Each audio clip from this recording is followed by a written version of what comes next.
So for those of you who don't know who I am, my name's Martha Rands, and I think my title right now is Legal Director of the Pacific Legal Education and Outreach Society. And we are actively involved in the creation and development of public legal education and information materials for the nonprofit sector. And we work, live, and play on the unceded ancestral lands of the Salish, Coast Salish folks, the Tsleil-Waututh, the Squamish, and the Musqueam, and we thank them for their forbearance. Without spending the next 10 minutes talking about our guest, I'll simply say that today we are going to be, we're really thankful that Margaret Mason has taken an hour out of her very busy schedule to share with us her wisdom on the question of the day, which is to amalgamate or not to amalgamate, to combine, not to combine, and what is an amalgamation anyway? We're doing this in part because we know that one of the major impacts as a consequence of COVID has been diminishing revenues for a whole lot of folks, and also struggles for smaller societies to really think clearly about, is this the way to go? Should we be working with other like-minded groups? Now may be a good time to be thinking about some form of consolidation. I asked Margaret because Margaret is, I guess, one of the most significant charity and nonprofit lawyers in the province of BC and certainly in the country. She's very knowledgeable in this space and acts for a wide range of nonprofits from basically soup to nuts, and can really help us to figure out how best to support the sector in this tumultuous time. Without further ado, I will turn it over to Margaret, who will be sharing her screen, I believe, with the PowerPoint. Well, unless Angela can do that, I'm just going to talk through my PowerPoint and it'll come out to everybody afterwards. Okay. Great. Oh, right. And before I forget, put your questions in the Q&A box. I will be reviewing the questions as they come in, and once Margaret's done her initial spiel, as they say, we will get into a conversation with Margaret where I'll be looking at your questions, but please put them in the Q&A box, not the chat function box. That's it. Over to you. Thank you. Thank you, and hi everybody. Another sunny day. So I'm going to talk about amalgamations, combinations, mergers. There's a lot of words that we use to talk about these things, and I am going to periodically be looking at, which is to me looking at my second screen, where I actually have my just my presentation, which will help just guide me, sort of take you through the highlights of this. Certainly over the course of my career, I've seen many amalgamations of any technical variety, that kind of thing. But after 2008, we certainly saw quite a spike there of organizations having to look at how they were structured and try to think about, well, can we continue in this configuration? And I'm afraid, of course, that this is going to be another one of these times. So when we're looking at, the generic term that I would use is combination. Are we going to work with somebody else? And on the spectrum of working with somebody else, are we actually going to combine, like completely put our organizations together from a technical, legal, everything perspective? Or are we going to do something a little less than that? We just have a contract together, we have a collaboration together. What are we doing? But there's some sort of combination that you're looking at to resolve any number of issues that you might have. So I'm going to talk a little bit about, it's an opportunity, why consider it? Talk a fair bit about what can go wrong, and then give you a bit of a roadmap if you're going down this road about the significant legal issues that really need to be resolved before ideally, you know, these are the issues that you need to have a really baseline understanding of the 2 or more organizations that are doing this before you go and get legal advice, because that's how lawyers can be most efficient for you. If we actually have to get in the middle of the, you know, who's the CEO is going to be and who are the directors going to be and all those kinds of things, then that, of course, is going to drive your cost of legal up. So again, trying to give you the information to know the decisions you need to make, and you may not get all the way there before you go speak to a lawyer, but I mean, you should understand that these are the issues and try to have some sort of resolution. And I'm going to touch just at a high level on the requirements of corporate legislation for this. Okay, cursor in the right place.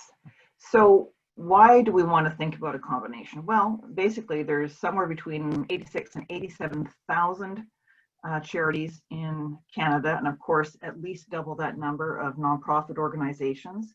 So there is a lot of small organizations, ineffective organizations, all kinds of things, and these might all drive you to be looking at something that might be more efficient, those kinds of things.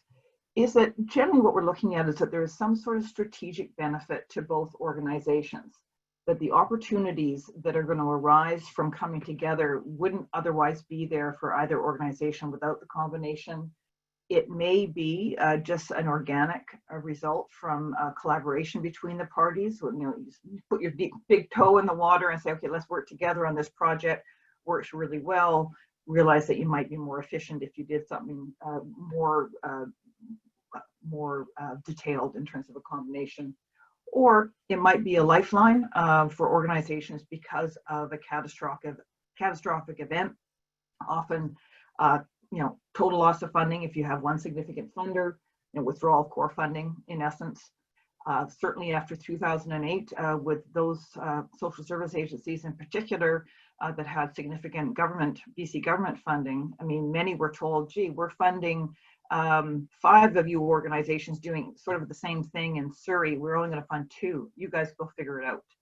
So, you know, those kinds of pressures that can come in.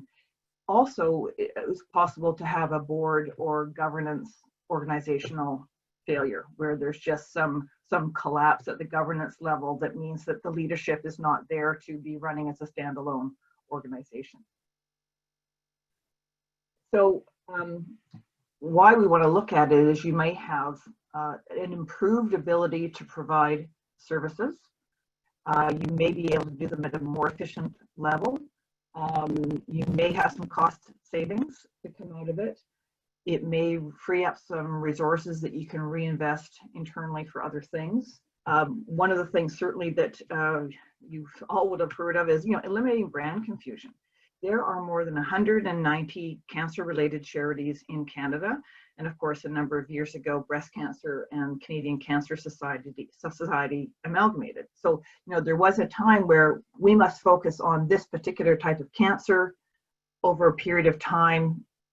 Maybe this isn't working. So, or we can see the benefits of being together, and they are greater than the benefits of being apart. So those are the types of philosophical discussions that you're going to get into. It could decrease, your competition for funding. Certainly organizations I've been on the board on, we've worked collaboratively with others, but it's interesting that, you know, both these organizations in the example I'm thinking of had the same funders.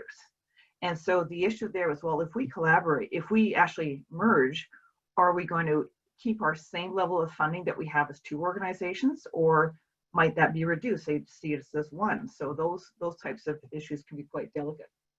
And clearly there's a desire of funders that I think that, you know, really intentional funders are looking for organizations to work collaboratively or cross-sectorally, depending on what the situation is. And the other, you know, going back to the governance failure, sometimes it can just be so extreme that there's no alternative. You may have employees, you may have some assets and programs and that sort of thing that you want to see continue, but you don't have the leadership that can actually keep you going on that front. I guess one other thing, given the issues for employees in the nonprofit sector, is that a larger organization, and I'm not the one to tell you that large means good or that they're more efficient or whatever, but what it does do is it certainly gives your employees have more of an opportunity to advance, so that they may not be stuck in their role and have to leave the organization in order to be promoted. So that's kind of the shape of why you might be doing it. So then what can go wrong? Well, a few things. I guess as a sort of somewhat independent observer, ego and emotion are the first ones that I always go to. Is there can be decision-making paralysis about it, that the board, you know, and again, this comes from many things, and I'm not a psychologist to try and explain it, and you're all smart people working in this world, but it is sometimes people just feel, you know, there could be founder syndrome, feel so strongly about the organization that they may have been involved with for years. The idea of the organization being lost is really hard, and I can speak to my own experience because, of course, I was a partner at Bullhauser and Tupper, which is a firm in British Columbia that's been around since 1890. And 4 years ago, we merged with Norton Rose Fulbright. And I can tell you, to lose our name, which is a very significant, the three individuals, Bullhauser and Tupper, are very significant figures in BC and Canada, at least not in our world. And to lose our name was, people were in tears. So there, you know, certainly there's those kinds of issues that come into it. But you've got to think bigger and what's best for the organization. It can be very distracting, these sorts of things, in terms of it can really have an impact on your ability to deliver on your mission, because the whole problems that the amalgamation and the should we, shouldn't we, that kind of thing, it can take a long time to resolve, and and if there's a faction on the board, for example, some do and some don't, it can be really unsettling for the organization. In terms of looking at the two organizations' cultural differences, and I mean, you know, cultural just in terms of how people treat each other and the types of way things are done in organizations and that kind of thing, you've got to dig in and have some sense that you're culturally congruent in terms of the formality in your workplace and all those kinds of things, because that can create all kinds of havoc post-amalgamation. And certainly I've seen a few unwinds in my time. You really have to engage in a trust building, often with an organization which may be a former competitor for funding, or for donors, or for whatever reason, or just in program delivery. So building that trust is an important thing, and that can go sideways. Big one, rationalizing senior employees. You're not going to have two CEOs. You're not going to have two CFOs. So in terms of which employees are staying and which aren't can be really problematic, because if the board wants to merge and the CEO doesn't, because they can see the writing on the wall that they'd be the ones to lose their job, I mean, it can create problems between the CEO, executive director, and the board themselves.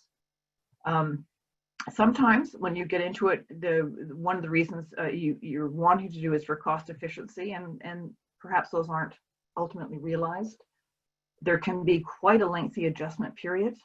Again, this comes back to the cultural differences, and we used to do it this way, and all those kinds of things. Again, speaking to my personal experiences, I used to know who to talk to about X in my predecessor firm. In the new, larger firm, I often don't know who to talk to, and it's just not natural to me. So, I mean, there's those types of things. There can be external communication issues, just getting the message out. You need to rebuild awareness, you need to rejig your social media, all those kinds of things, and you need to be dealing with donors and funders, particularly if you've had a name change, like you've moved into something, sort of a whole new brand, so that the old brands or names are no longer around. So that could be a very, very big communication exercise and those kinds of things. And sometimes you can lose goodwill. In terms of either the people that you serve, your funders, that again, you need to, particularly with respect to funders, you need to be managing those relationships and making sure that you're not going to, lose funding in that way. Same with donors and funders. Again, with your client delivery, again, you need to be making sure that that is not going to result in some sort of damage to that. So in terms of things that you need to solve, again, coming back to one of my initial comments about these are the things you need to be thinking about, again, before you go get legal. But you know, the Laura will certainly help you along, but it helps if you had to think on this, which is, first one, of course, is people, biggest one. So number one group of people is the members of your society. So I'm going to presume that pretty much everybody on the call today is a society incorporated in British Columbia. So you're required to have members.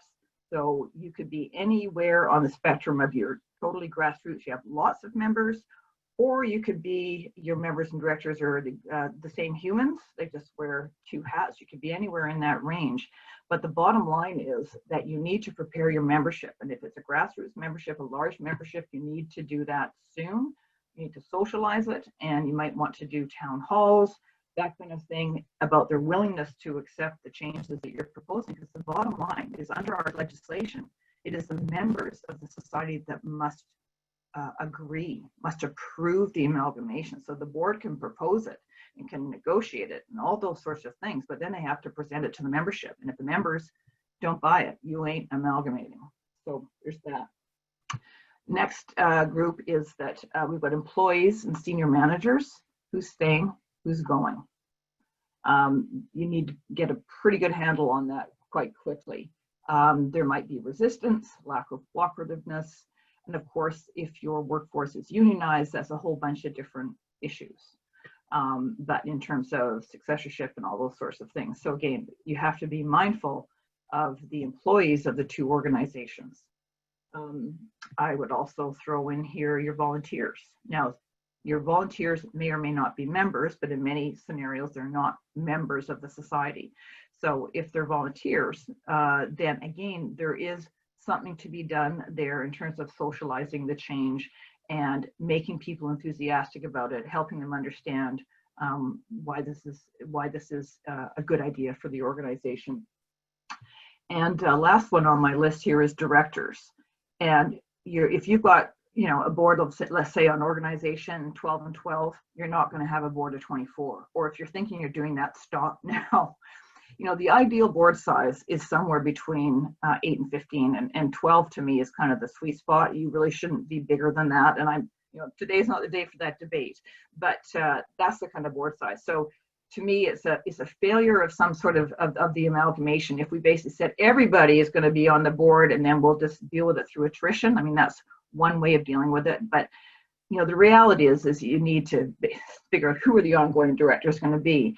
And what I find interesting is often the people that are most resistant about the amalgamation, or whether it's a good thing or whatever, and often they have been, you know, the organization doesn't have term limits, which is also something, a discussion for another day, but I'm strongly in favor of term limits for directors.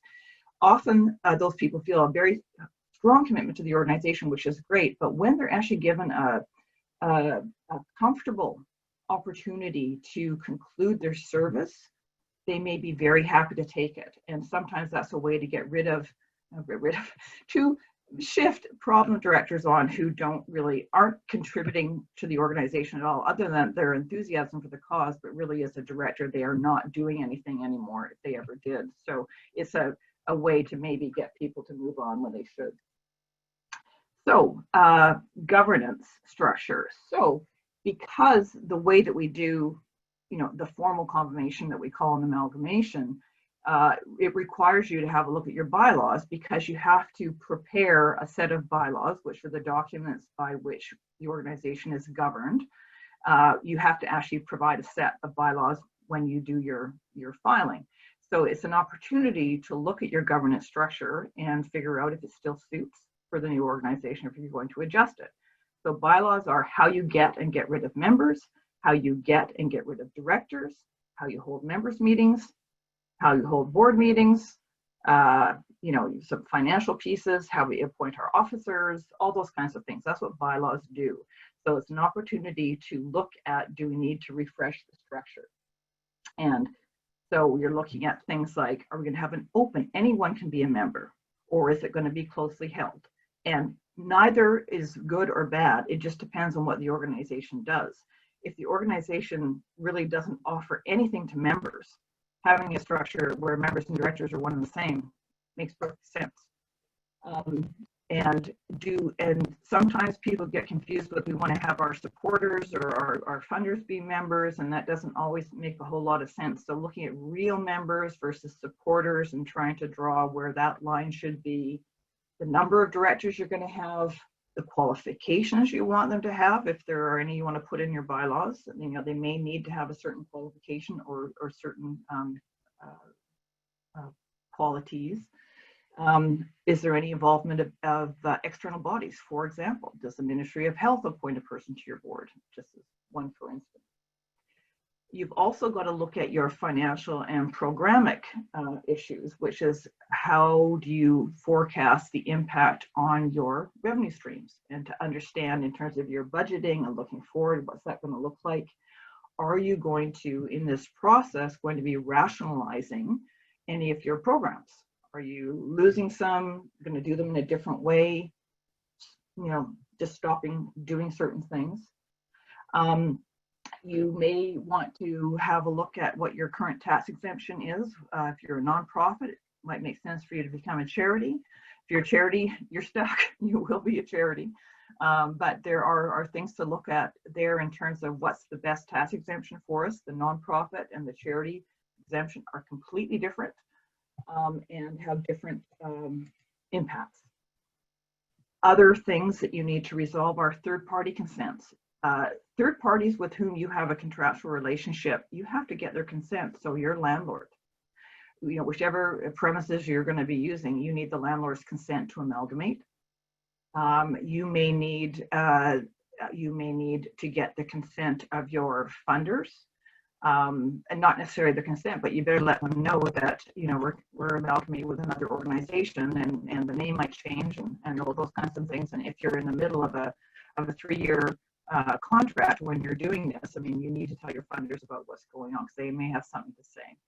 And the funniest of contracts may require you to get consent. So if you have a photocopier, your photocopier contract probably says that you require their consent before you amalgamate. So it's a big process to get all the pieces together to do it properly. Next category of things is, of course, external communications and branding. You know, are you going to change your name? Then there's approvals. Do you need a trademark? Do you have a new tagline? Are you going to do a website refresh? You know, how are you going to, you know, what's the timing of, we're going to formally amalgamate and then the brand splash, or, you know, whatever. I mean, all those sorts of things need to be worked out. Social media, how are you going to deal with that? And if the reason why you're amalgamating is because of a catastrophic event or damage control, you know, to try to protect a program, that kind of thing, then what is the message that's going to go external? Okay, so those are sort of what I would call not quite the soft issues, but those are the things that have to be thought about, worked on, decided. And then we go to look at the requirements of corporate legislation. So first thing you need to do is with your organization is, you know, I'm presuming that you are incorporated, is to figure out what statute, what piece of legislation are you incorporated under. Typically, it would be the Societies Act. Some of you could be incorporated under the federal nonprofit legislation, which we call the CNCA, or the Canada Not-for-Profit Corporations Act. And in some cases, you might be a business corporation, but that will be a little bit unusual in the nonprofit world, but it's theoretically possible. So you need to know what legislation you're incorporated under. And in terms of the organization that you're thinking of combining with, if we're going to do a formal amalgamation, you have to be incorporated under the same legislation. We cannot amalgamate a BC society and a CNCA corporation, not possible. There's a 2-step process, but just as a straight amalgamation, we can't do it.